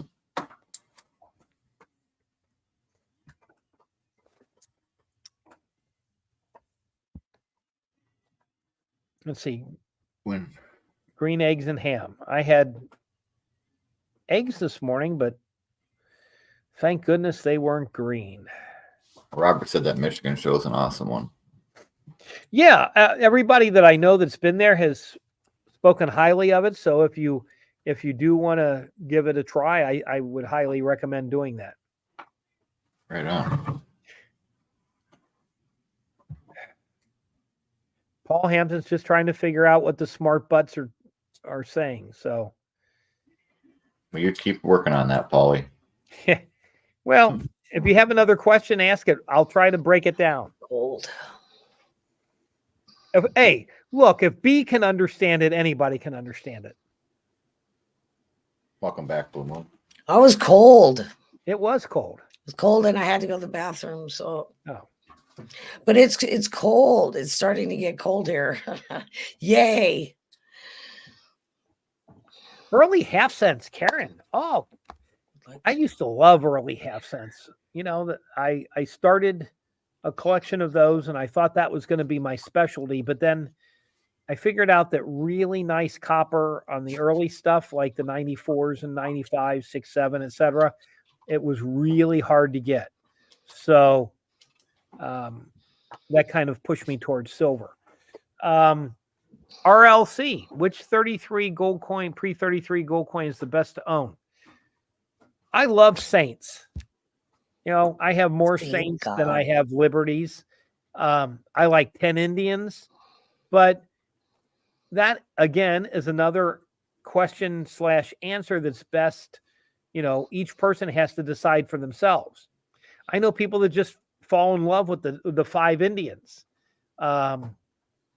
So which one do you like? And why are you buying them? If you're looking for the best deal closest to melt value coin, probably lower grade 5 libs, 10 libs, and 20 libs, especially the 10s. Those seem to be around in abundance. You should be able to buy a $10 Liberty, low grade common date, low grade being like a VF, not a damaged coin, a righteous coin, a VF XF coin for a few percent over melt. So Bill 457, buy what you like, yes. But you know, again, you have to define why you're buying it. So are you buying it as an alternative to bullion and having a pre-33 constitutional coin? You know, 5 libs, 10 libs, 20 libs, the 20 saints that are circulated are very, very small premiums right now. 2.5 Indians are a bit more over melt because as you get smaller and smaller, the premium goes up. So, like I said, the 5 libs and 10 libs are the ones that I seem to get too many of at times and be able to sell them for a very small markup. And that's what it's all about. Sure. For you. But it's also buying what you like. Mm-hmm. You know, Right. I personally, like I say, I personally like Saints. So I see a pretty MS63 or MS64 Saint, and I have some extra money lying around. It kind of gravitates towards me, you know. I would rather buy that than another Gold Eagle. Yeah. But the Gold Eagles I don't become attached to. The Saints I do. Is that what fish show? That's right, Polly. Yep. The smaller the piece, the bigger the premium, generally. Just like everything. Oh, excuse me. B, stop it. I didn't do nothing. Look what you started now. I haven't done anything. I'm innocent. Yep. Frank, there you go. What'd Frank say? Like, He likes the heft. I'll enjoy it. He likes the heft and the art. Joe, that's cool.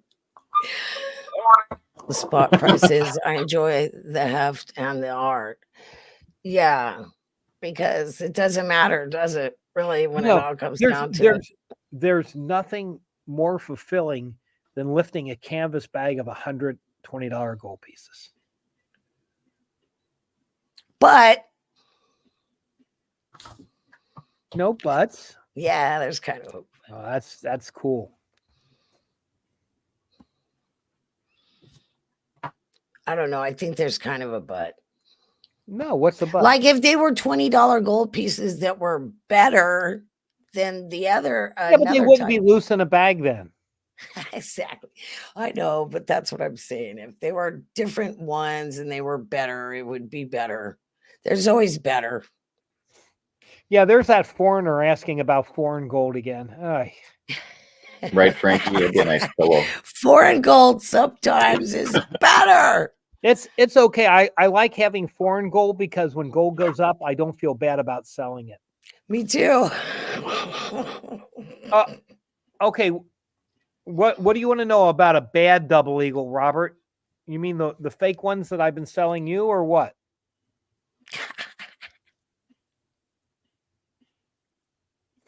Bad double eagle. I don't understand. What do you want me to talk about? Counterfeit double eagles? Yeah, I don't know what he's talking about. Yeah, either. come on. You're getting more like a customer every day. Ooh. Get a Columbia 5 piece.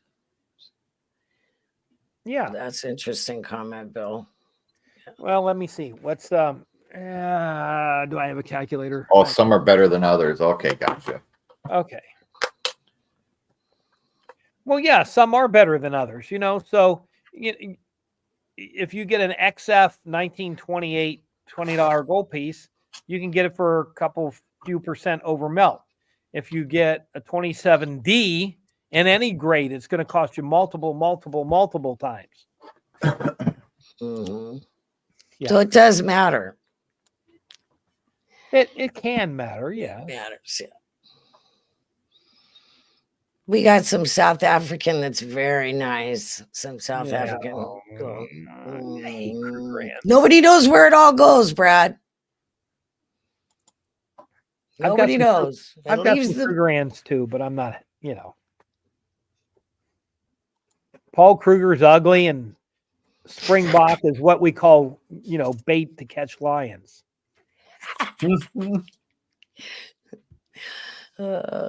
It's just all pretty. So pretty. Oh, yeah. I like that. There's a different color. Some of them are different colors. Oh, yeah. Yeah. Beautiful stuff. So gold is going to be different colors depending on what you alloy it with, or where it was mined.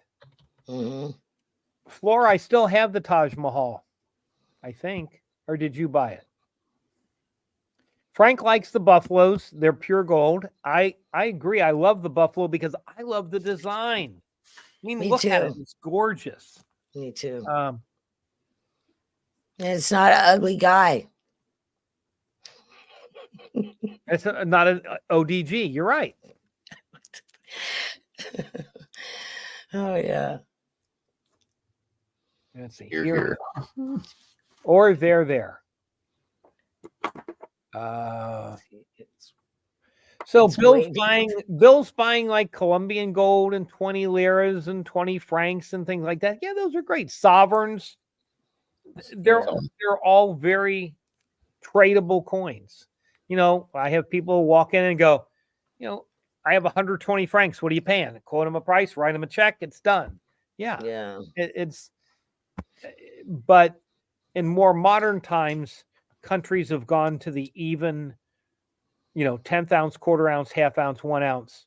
The coins that we're talking about here on the side were coins that were issued in a time period that they circulated.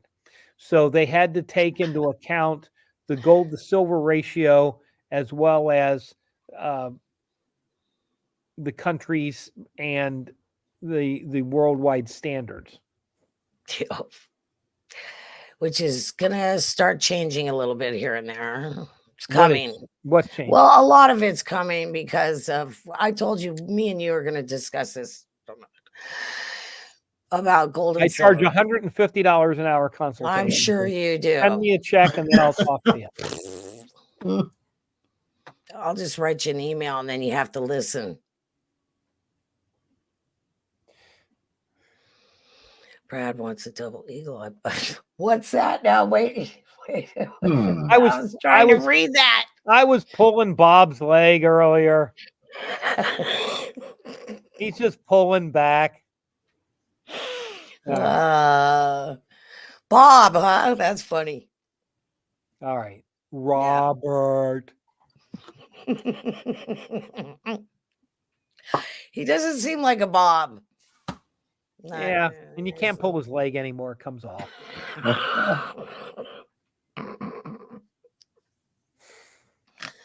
Silly. All right. What else is going on? I know, not a lot. No. Come on, somebody else out there had to have bought something cool this week. Oh, yeah, that's what we were talking about. Floor, you're wrong. I miss you, sunshine. I know, we miss you, Florida. Robert is just your ride here.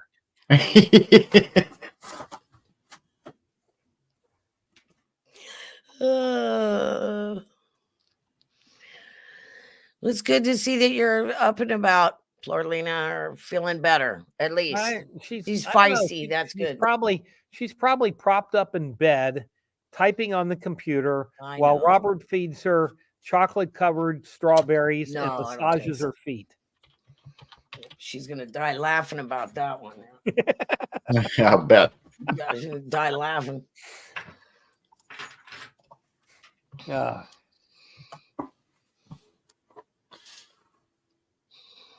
Yeah, so let me know what you guys want to talk about. Silver and gold. Bill got a 84.0 Morgan dollar. Okay.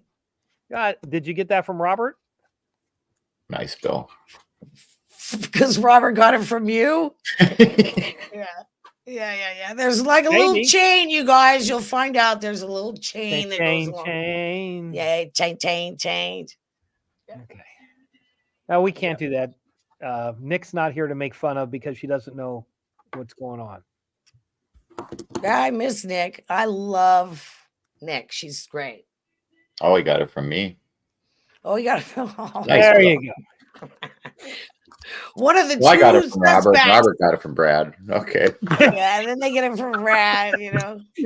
Bill, just think of the markups each time it went through somebody's hand. Right. Yeah. But these are good guys to get your coins from. They are. We have a few coins here every now and then. Yeah. Let's see. Joe and Brad and Robert. Thank you, Blue Moon. You guys are the bomb. Right, Almost Floor? every Morgan I get comes from a coin show. Interesting. He's moonlighting on us. I know. Southern Canada. That's right, Bill. I got one from a pawn dealer not too long ago. Yeah, I know. But it was a good deal. You sure? Yeah, it was a good deal. But RJ was the one that bought it, so you have to talk to him about it. But it was a good deal. You don't ever let RJ come on. We can't talk to him. He's busy. You keep him locked in a cage in the basement. Well, I don't let him buy coins very often. Okay, let's see. He overpays. Okay, Frank asked a question. What is the rarest coin you submitted? Did it come back graded as you hoped? Good question. That's a good question, Brad. All right. I had a $4 Stella graded. It came back what I thought it should. But maybe the rarest thing I had graded was a 1792 Betts pattern $half. It came back what I thought it would also. So those are both low six-figure coins. But some of us can only dream about that, Brad. Well, open a store. No. Sooner or later it'll come in. Too much, too stressful. Ugh. Yes. Look at me. I know. I know it's stressful. All the gray hair, and I'm only 22. Now I'm laughing. Yeah. Okay. Well, you gotta promise to wear your fedora one of these on the podcast so we can see you with your fedora. All right. Yeah. There we go. Good job. Hold it. That might hold it. Wow, look at that thing, you guys. Click on when did that sell? Click on the slab. Yeah. Nope, that's not mine. But that's what it looked like. That's what it looked like, huh? Yeah, interesting story. So 35 or 40 years ago, it walked into the store and I was blown away. I just, and I told the people, you have a really valuable piece here, and talked to them about it. And then about 2 years ago, it walked in at one of my other locations. And I'm like, yeah, I saw that coin 35 years ago. There's no mistaking it. There couldn't be two of the same grade in Cincinnati. So, because there's like not very many of them to begin with. There aren't. Yeah. That's pre-colonial. Was it pre-colonial? Off the top of my head, I'm asking, is it pre-colonial? No, it's post-colonial, 1792. 1792. Okay. It was in the time that we were trying to decide, are we going to be like England and put the rulers on the coins, or are we going to be Okay. America, and put Liberty on the coins. So, Yeah. Okay. Yeah. Yeah. I didn't check out the date, but it looked really, really old. And they used to do them in England, I guess, before they started minting them here in this country anyway. It was crazy. People need to read their history. There were cents made in England by Bolton that are part of the U.S. colonial sphere. It's so interesting, you guys. If you get a chance to research it, do it. Asked, I had a store. I started working at the shop in 1975 when I turned 16. I used to hang out at the shop so much that they finally decided to give me a job. And the first day on the job, my first task was not playing with coins.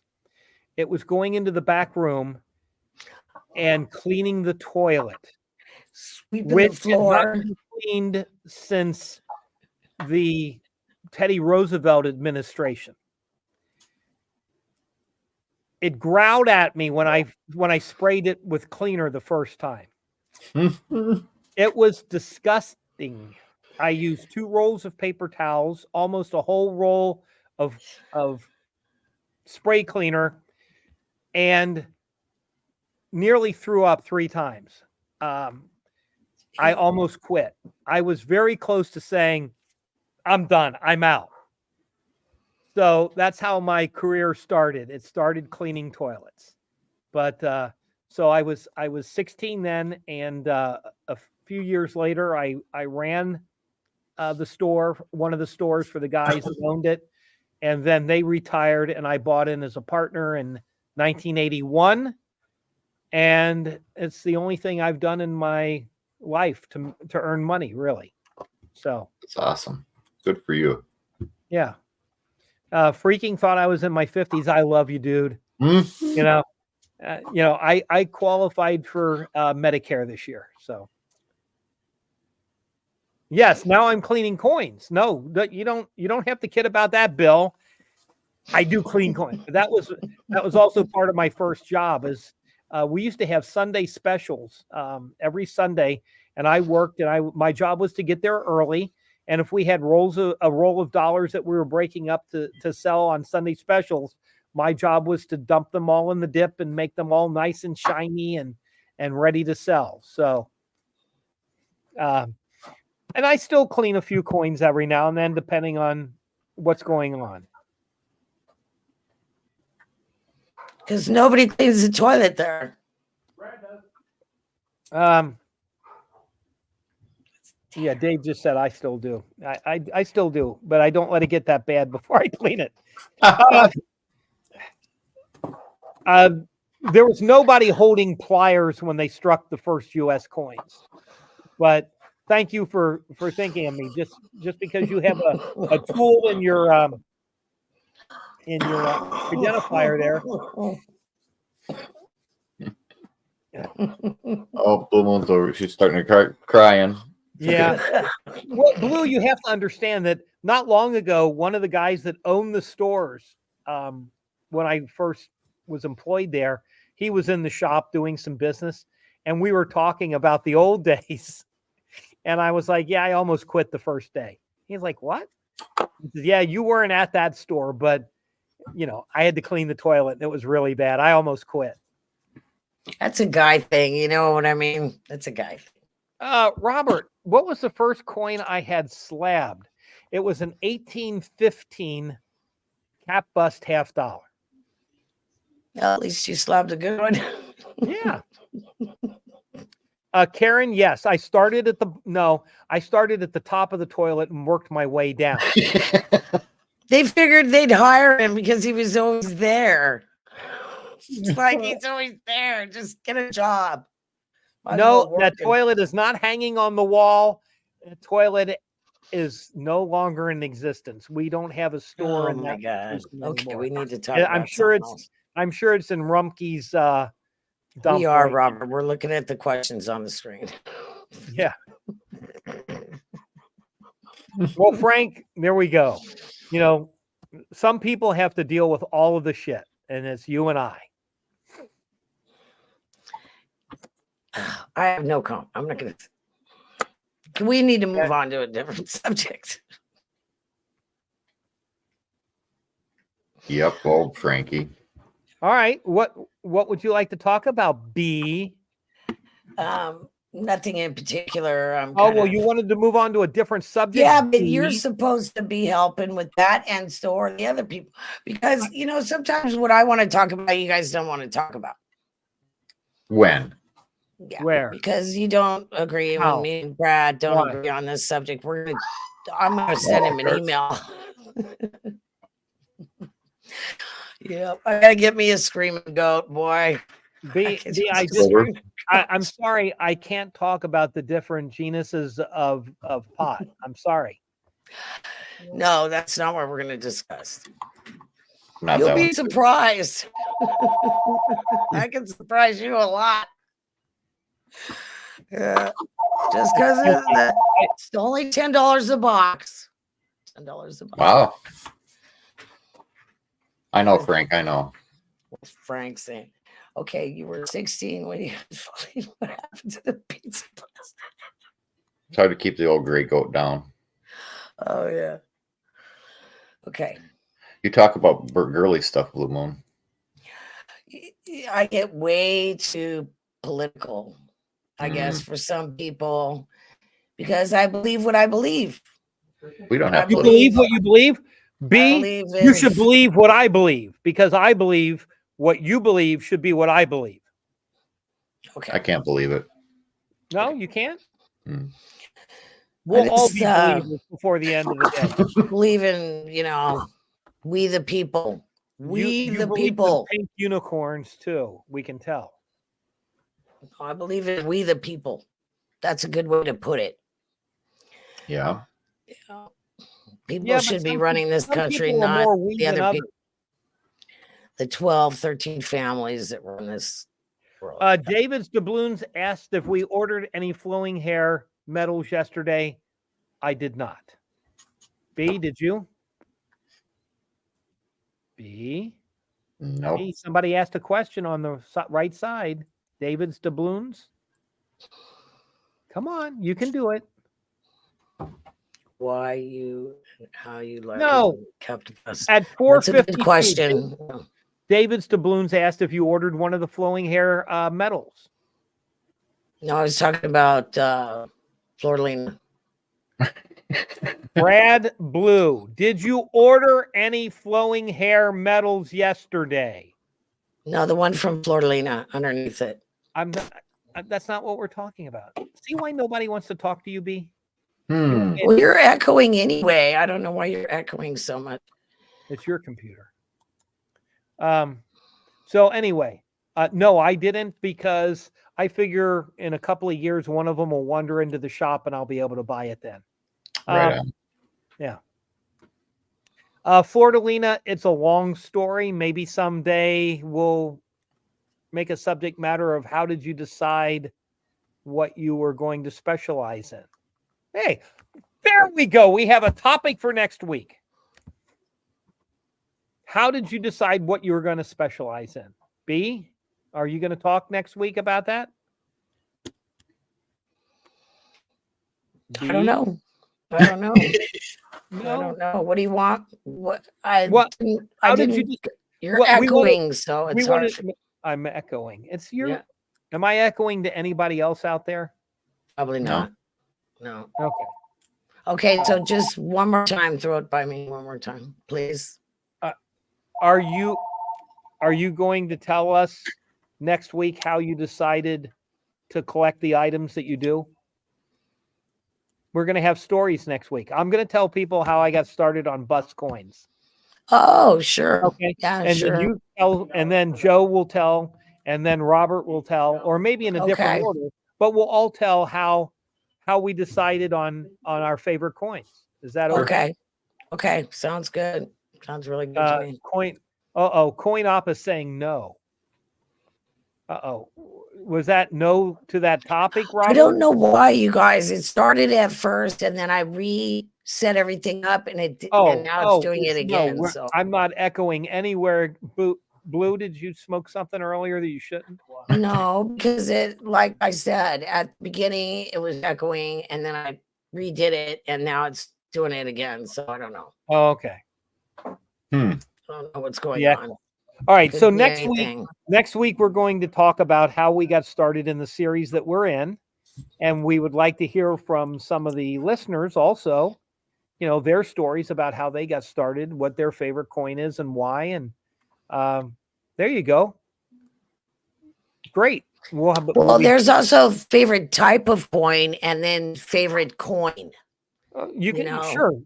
Yeah, just because I love Lincoln cents. It's just I love them. I don't know why. And then I have favorite coins, individual coins. So, cool. Yeah. Okay. Empty space causes ringing, Blue Moon. Ronald says. You guys stop it. That's not it. That's not it. It's something else. It's a technical thing. Yeah. I don't know what. Gray matter keeps shrinking and leaves more room around the brain for echoes. Mm-hmm. Yes. I got to learn how to roll my eyes like Nick. No. Wow. That was pretty good. That's not helping. Oh, why not? Yeah. All right. It looks like we've got about 4 minutes left. If there anything else out there anybody wants us to cover quickly, or anything anybody wants to say, or anybody else want to make fun of Blue, or what? Yeah, take a stab at it. Go. Take a stab at it. She's got broad shoulders. Yeah, I can take it. But anyway, yeah. See, Frank, I love Wheaties. Love Wheaties, and not the kind you eat with a spoon. We're gonna have to start. Maybe we can get Blue put on a Wheaties box. For what? I don't know. You have to be like an athlete or something. Get out. I don't know. It's not happening. Well, we could be more fun to put you on it. No. He's already on a milk carton. Come on. There you go, Joe. Thank you. Oh, good one, Joe. Yes. I can't even go anywhere with that. Yeah, the deal is he's not missing though. We know right where he is. He's right there. I only made it on the 2%.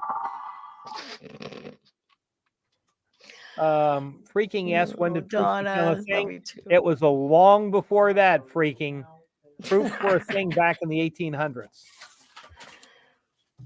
Okay, Donna, I'll leave Blue alone. Yeah, that's a really interesting question, though. Freaking until next week. Yeah, it's fun to talk about. Wanted sign. There you go, Robert.